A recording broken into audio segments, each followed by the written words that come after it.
El Instituto de Estadísticas publicó en estos días la primera estimación del PIB del tercer trimestre.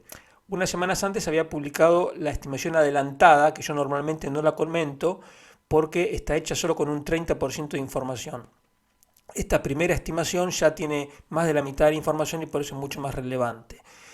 En todo caso, el mensaje sigue siendo el mismo, el que ya sabíamos, que la economía se está ralentizando, es decir, va a menos. ¿El dato cuál es? Que el PIB en el tercer trimestre creció 1,4 interanual, es decir, comparando el tercer trimestre del 2023 con el tercer trimestre del 2022. Esa variación del 1,4% no solo es la menor de la pospandemia, sino que si tú quitas la pandemia, que fue un momento, digamos, atípico, encuentras que es la menor variación también desde junio del 2014. O sea, realmente la economía está en un momento de debilidad. Cuando tú miras del lado de la demanda, encuentras que el consumo privado creció solamente 0,5% interanual y además encuentras que la inversión total cayó 1,4%, que las exportaciones cayeron 1,5% y que las importaciones cayeron 2,6%. Entonces tú te puedes preguntar, pero ¿cómo es posible que el PIB creciera 1,4 si el consumo creció menos y la inversión y las exportaciones cayeron? Bueno, el tema es que el consumo público subió 4,5%. Entonces, esa es la trampa, entre comillas, digamos, que hace que la economía muestre un resultado mejor del real. Si tú no cuentas, digamos, excluyes el consumo público, te da que la variación del PIB es 0,8. 0,8 es verdaderamente un crecimiento muy bajo, triste. Y también es el menor, digamos, siempre sin contar el consumo público, desde comienzos del 2014. Entonces, no solo tenemos que el crecimiento es débil, que la economía va a menos, sino que además la composición del crecimiento es muy mala, porque sigue creciendo el peso del sector público y evidentemente sin sector privado no hay sector público porque el sector público vive de lo que genera el sector privado. Por lo tanto, en la medida que el sector público crece más que el privado, estamos en problemas porque es que el sector privado tiene que sobrellevar una carga mucho mayor. Esas dos cosas son fundamentales. La economía débil y la composición del crecimiento muy mala. Y las perspectivas de corto plazo son que la economía va a continuar así, por lo menos hasta la primera mitad de 2024. Después ya veremos qué hace el Banco Central Europeo, qué ocurre con la economía alemana fundamentalmente, que ahora está en recesión, pero en principio la segunda mitad del 24 sería un poco mejor. En cualquier caso, el 2024 como un todo te daría un crecimiento del PIB más bajo que el de 2023. Si este año crecerá un poco más de 2, 2,4 aparentemente, el año que viene difícilmente no va a llegar a 2, va a estar más cerca de 1,5 o incluso menos. La clave es, si esta debilidad que te estoy contando de la economía se traduce de manera más explícita en la creación de empleo, porque hasta ahora, como sabes, los datos de creación de empleo siempre han sorprendido para bien, porque realmente no corresponden con una economía que se está debilitando. Vamos a ver cómo evoluciona, pero esa sería, digamos, una repercusión lógica por dos motivos. Primero, porque si la economía está más débil, la creación de empleo es más débil, pero además porque vendría a corregir el exceso, digamos, los datos demasiado buenos que hubo en el pasado. El segundo tema que te quería comentar tiene que ver con una noticia de la última reunión del Consejo Europeo que decidió comenzar las negociaciones de acceso, es decir, de integración a la Unión Europea con Ucrania y Moldavia. Y además hay que tener en cuenta que hay países que ya vienen siendo candidatos desde hace años, que son Macedonia, Montenegro, Serbia y Albania. También lo es Turquía, pero el caso de Turquía es diferente, así que dejémoslo a un lado. Además, el Consejo Europeo le ha dado el estatus de país candidato a Georgia y dice que también puede empezar las negociaciones con Bosnia si Bosnia cumple una serie de requisitos. Por lo tanto, estamos ante un proyecto de ampliar la Unión Europea con 8 países más, que te repito son Ucrania, Moldavia, Georgia, Bosnia, Macedonia, Montenegro, Serbia y Albania. Los artículos que comentaron esto en los periódicos lo comentan como que es muy bueno, que somos todos felices, bienvenido Ucrania, etcétera. Yo estoy totalmente en contra de esas opiniones y me parece que van a ser un tremendo error. Si tú tomas el PIB del 2023, encuentras que con la incorporación de esos 8 países, el PIB de la Unión Europea crecería simplemente un 2%. Sin embargo, la población de la Unión Europea aumentaría en 55 millones de personas, que es un 12% más de lo que hay ahora. Si la población aumenta mucho más que el tamaño de la economía, es porque los países que se van a incorporar son mucho más pobres. Concretamente, ahora el PIB per cápita de la Unión Europea es de $41.000. Esto viene a ser unos 37.000 euros. Los países que se quieren incorporar, estos 8 países, tienen de media un PIB de $6.700, que vienen a ser un poco más de 6.000 euros. Entonces te repito, unos 37.000 euros de PIB per cápita en la Unión Europea de hoy, y se sumarían países con un PIB per cápita de 6.000 euros. 6.000 euros es, para que te des una idea, una tercera parte del PIB de Grecia. O sea, son países mucho más pobres. Entonces, ¿esto qué significa? Significa que la inversión que van a tener que hacer los actuales miembros de la Unión Europea para intentar que esos nuevos países miembros converjan, tiene que ser sideral. Va a ser, digamos, una inversión mucho mayor de la que se hizo con la incorporación de Bulgaria, de Rumanía y de cualquier otro país. Te doy un dato. Cuando España entró a la Unión Europea, tenía un PIB per cápita que era un 30% más bajo que la media de la Unión Europea. Estos países que se quieren incorporar tienen un PIB per cápita que es un 85% más bajo de la media actual. Por lo tanto, lo que se estaría intentando hacer es una ampliación que cambiaría por completo la configuración económica de la Unión Europea. Pero no te olvides algo que te comenté hace varias semanas, que es que en la Unión Europea ya se discute y se han aprobado, no sé si resoluciones, no sé el nombre exacto, normas para que la Unión Europea empiece a cobrar sus propios impuestos. Es decir, que además de todos los impuestos que te cobra Pedro Sánchez, habría que pagar también impuestos europeos. La excusa para esos impuestos europeos son el tremendo gasto que hubo que hacer para responder a la crisis de la pandemia. Pero si ahora te meten 8 países muy pobres, va a ser una nueva excusa para decir que es imprescindible cobrar impuestos europeos. Y eso ya me parece muy negativo. Si ya en España entregamos la mitad de lo que producimos al gobierno, imagínate si encima tenemos que pagar impuestos europeos. Por lo tanto, la ampliación desde este punto de vista exclusivamente económico ya no me parece razonable ni deseable. Pero además, como el promedio va a bajar mucho, muchos países que hoy son receptores van a tener que pasar a ser contribuyentes netos. Por ejemplo, Portugal, los países bálticos, Grecia, Polonia, República Checa, son países que pasarían a ser contribuyentes netos. Y por supuesto, los países que ya son contribuyentes netos, por ejemplo España, pero también Alemania, Holanda, Austria, etcétera, van a tener que poner más. Yo creo que esa es la semilla de la autodestrucción de la Unión Europea.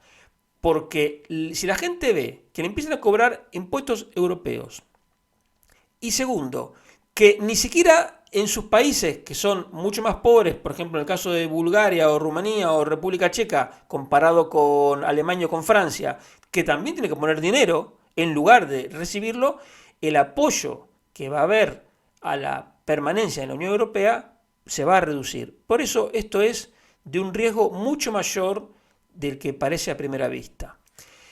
El segundo punto es que la Unión Europea ya tiene problemas de funcionamiento con 27 miembros y pasaría 27 más 8, 35 miembros. Con 35 miembros sería absolutamente inviable la regla de la unanimidad. Sin embargo, que se mantenga la regla de la unanimidad es esencial, es fundamental, es una línea roja que no se puede pasar. ¿Por qué? Porque si se rompe la regla de la unanimidad, va a querer decir que hay países que van a tener que hacer políticas que sus ciudadanos no quieren. Por ejemplo, imagínate que en España hay un gobierno conservador y el resto de la Unión Europea es socialista.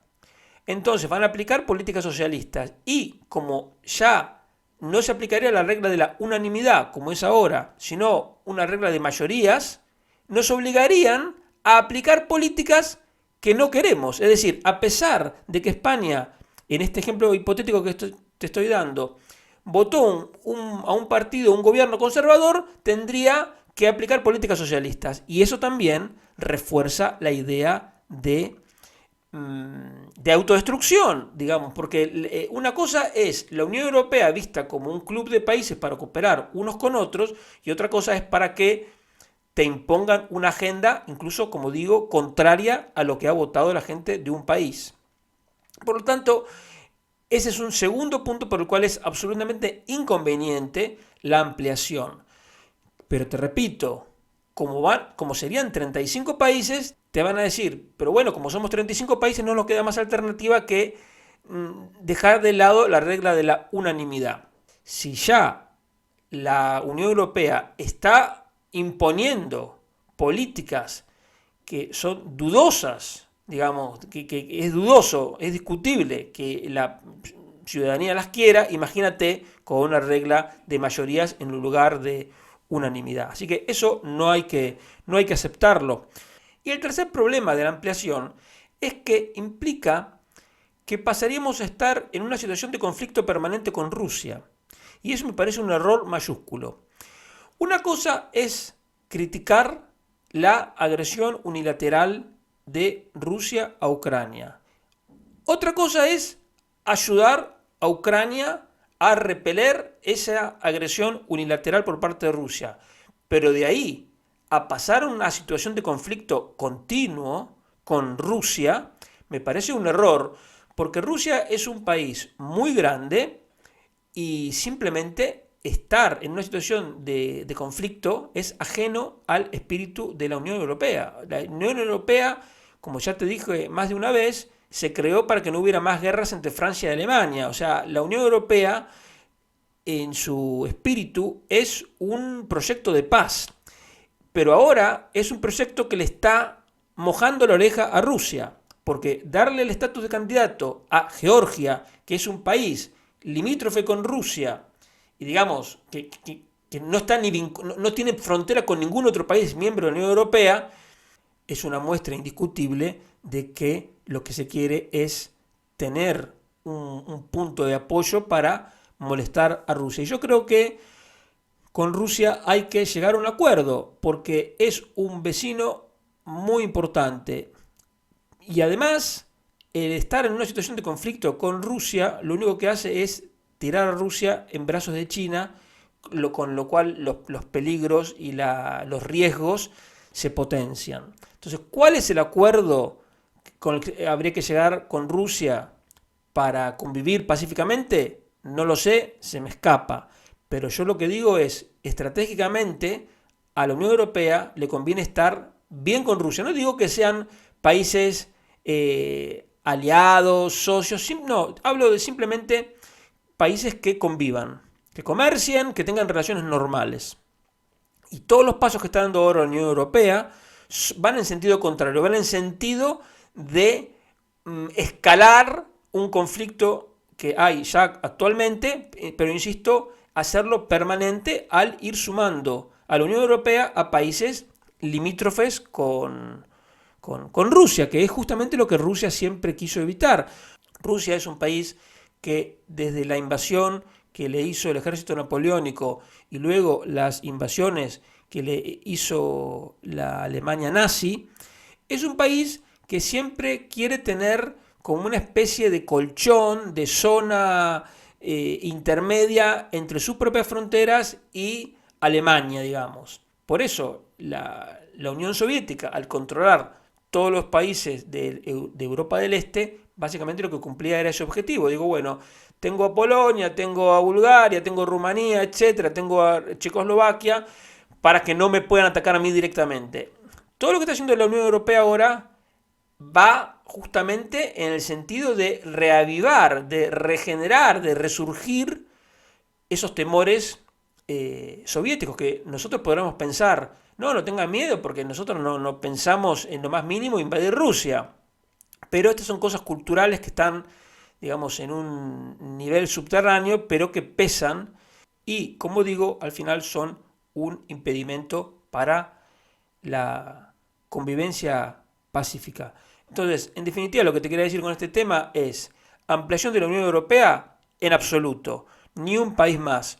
Otra cosa es que con esos países se puedan hacer acuerdos de libre comercio, darles incentivos en el caso que quieran de utilizar el euro, no sé si ganarían mucho usando el euro, pero digamos, eso se podría hacer.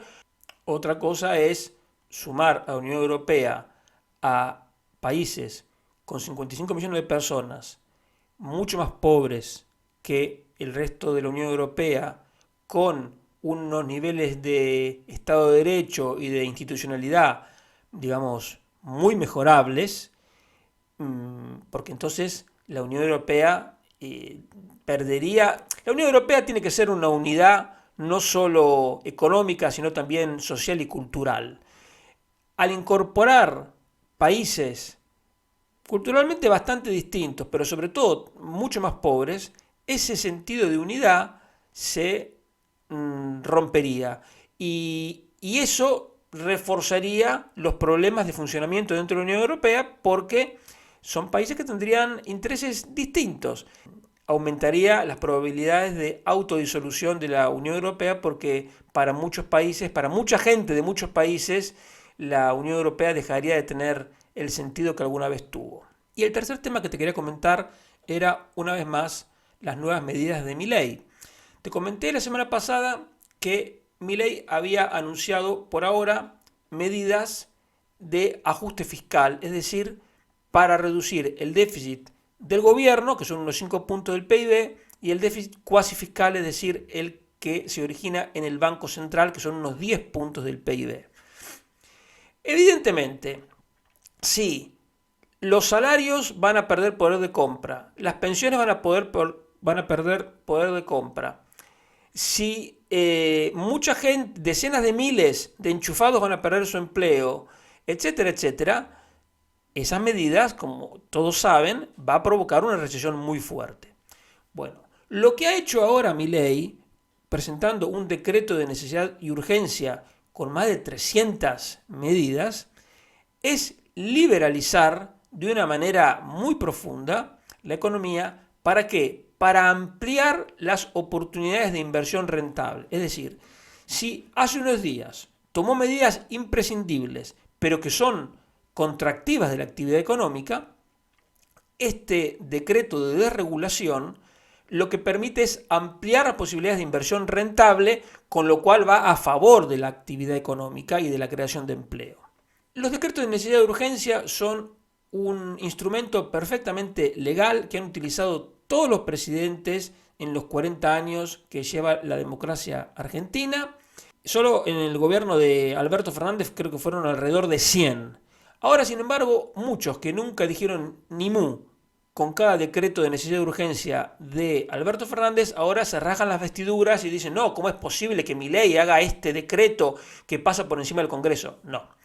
Es algo absolutamente legal, como digo, que cumple con las normas vigentes, y si alguien discute que es algo de estricta necesidad y urgencia, es porque realmente está viendo otra cosa, digamos, no está viendo lo que está pasando en Argentina, que es un país que está en el riesgo de caer en la hiperinflación, es decir, alrededor del 15.000% anual de inflación por la bomba de relojería que dejaron Cristina Kirchner, Alberto Fernández y Sergio Massa, que emitieron todo el dinero que pudieron para intentar ganar las elecciones. Evidentemente no te voy a comentar todas las medidas porque estaríamos horas, pero para que te des una idea, una, por ejemplo, muy importante es la declaración de cielos abiertos. ¿Eso qué significa? Hasta ahora, los vuelos de cabotaje en Argentina, es decir, los vuelos interiores en Argentina, los tenía que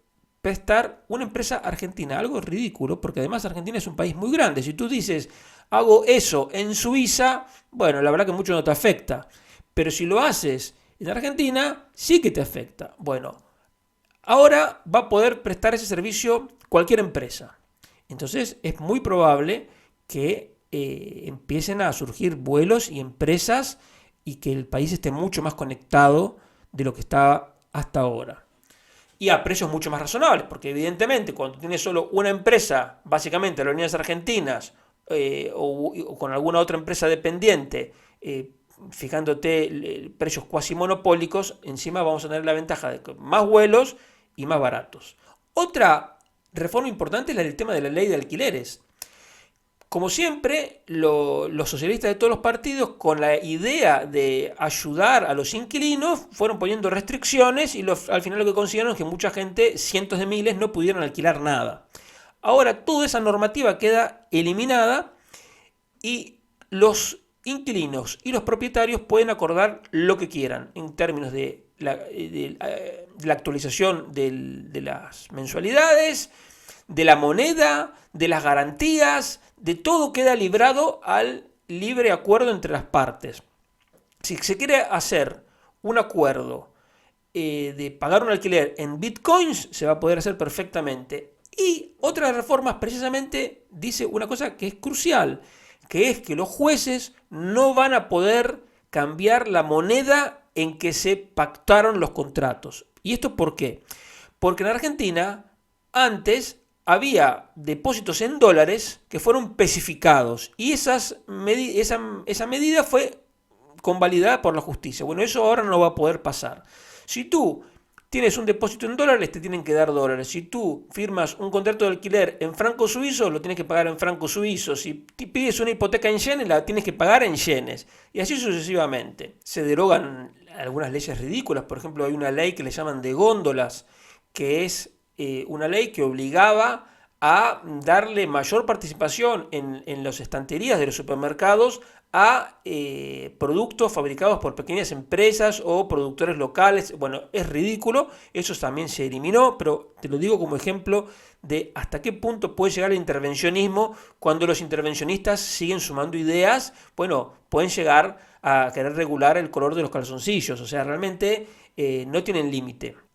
En Argentina había un observatorio de precios que a mí me hizo acordar al observatorio de márgenes que puso aquí el gobierno comunista de Sánchez, que también es anulado por ser algo no solo inútil, sino que además coaccionaba el libre funcionamiento de las empresas. Y así podría seguir, ya te digo, con un montón de reformas. Hay también algunas reformas en lo laboral. Ahora, ¿qué pasa? Con esto hay algunos que te dicen, son muchas cosas juntas. Y otros dicen, bueno, la verdad que faltan algunas cosas. A mí me parecen dos críticas estúpidas, porque la crítica de que faltan cosas se va a poder hacer siempre va a faltar algo. Y la crítica de que son muchas cosas, es mejor hacerlas de una vez, porque la situación es de tal gravedad que cuanto más rápido se avance, va a ser mejor. Una cosa también importante es saber que esto no es ninguna improvisación.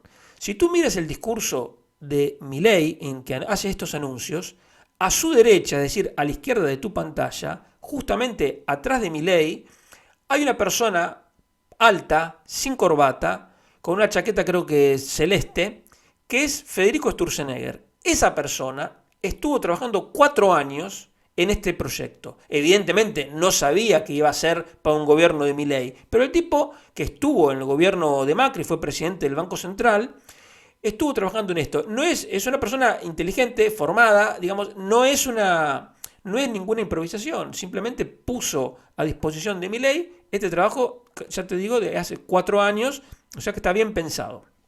¿Que le puede faltar alguna cosa? Por supuesto. ¿Que puede contener algún error? Por supuesto.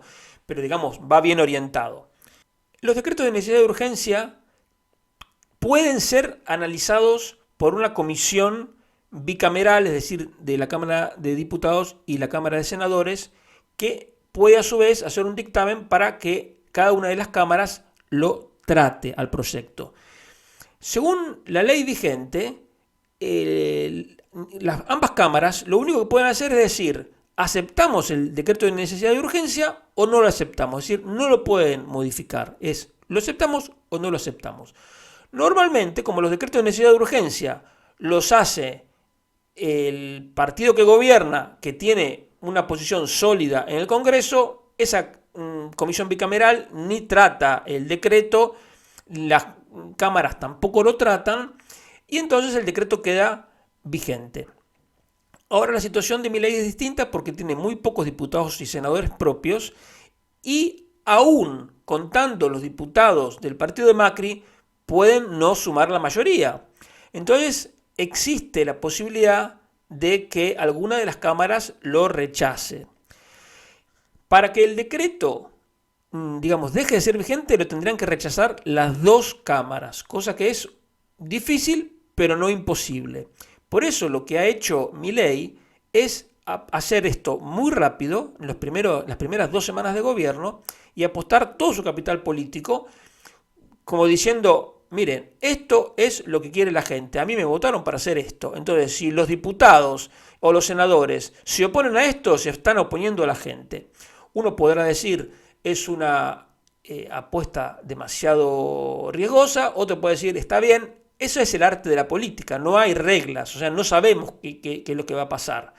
A lo mejor le sale bien, a lo mejor por primera vez el Congreso rechaza el decreto de necesidad de urgencia, que sería una desgracia, porque si cada una de estas cosas tiene que pasarse por una ley con el procedimiento ordinario, podrían pasar 15 años más o menos hasta que se apruebe, sería hacer todo el proceso de reconstrucción económica, social y moral de la Argentina mucho más lento. Pero lo más importante que muestra el decreto de necesidad de urgencia y el mensaje de Milei es el cambio cultural. Yo te he hablado más de una vez de que lo importante en España sería un cambio cultural y en Argentina lo mismo. Bueno, ese cambio cultural en Argentina se está llevando a cabo de una manera muy fuerte, porque hasta ahora la ideología oficial durante los 20 años de kirchnerismo era que de cada necesidad surgía un derecho. Es decir, yo tengo hambre, tengo derecho a ser alimentado. Entonces eso quiere decir que alguien tiene la obligación de alimentarme.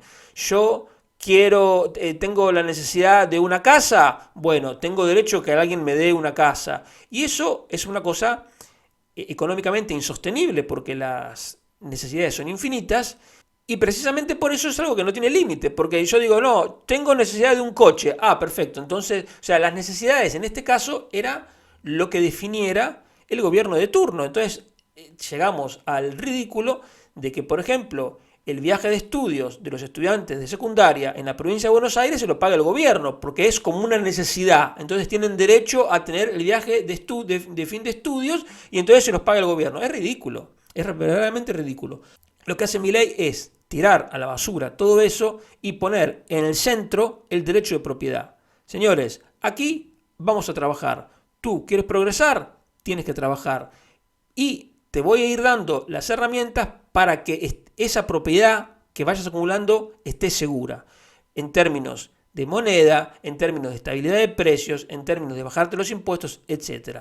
Entonces, todo lo que ha hecho con este decreto es simplemente poner una vez más en el centro el derecho de propiedad y la libre contratación, porque al final, cuando uno está contratando con otro, lo que está haciendo es negociando sobre la base de su propiedad. Cuando yo pongo en alquiler un piso, lo pongo en alquiler porque es mío, y el que me lo quiere alquilar está pactando conmigo un acuerdo para poder hacer uso de mi propiedad. Entonces, en definitiva, el derecho de propiedad es lo que está en el centro y ese es el eje del cambio cultural.